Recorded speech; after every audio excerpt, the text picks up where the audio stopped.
হুজুর জান্নাতের ভেতর আবার শপিং মল থাকবে কেমনে? প্রশ্ন আসতে পারে না? সহিহ মুসলিমের বর্ণনা, ইন্না ফিল জান্নাতি লা সুকান, জান্নাতের ভেতরে বিশাল এক শপিং মল থাকবে। এটা বোধহয় আমাদের বসুন্ধরা শপিং কমপ্লেক্সের মতো হবে, যমুনা ফিউচার পার্ক। দুবাইতে যে একটা আছে বিশাল শপিং মল, মালয়েশিয়ার মিড ভ্যালি, এগুলোর মতো হবে মনে হয়। কত বিশাল যে শপিং মল হবে। সহিহ মুসলিমের বর্ণনা, প্রতি শুক্রবারে সব জায়গা থেকে বন বন করে মৌমাছির মতো জান্নাতীরা ওই শপিং মলে শপিং করতে আসবে।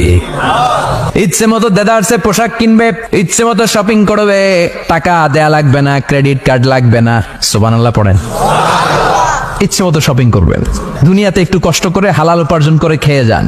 আল কানাআতু মিনাল ইসলাম, অল্পে খেয়ে তুষ্ট থাকা আর আল্লাহ শুকরিয়া করা, এটার নামই ইসলাম।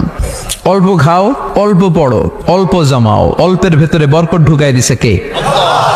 অনেকে দেখবেন অনেক খাই খাই নাই নাই করে, এটা যাদের স্বভাব তাদের কখনো বরকত হয় না। অল্প খাবেন, অল্প পড়বেন, আর হালালের সাথে সম্পর্ক করবেন।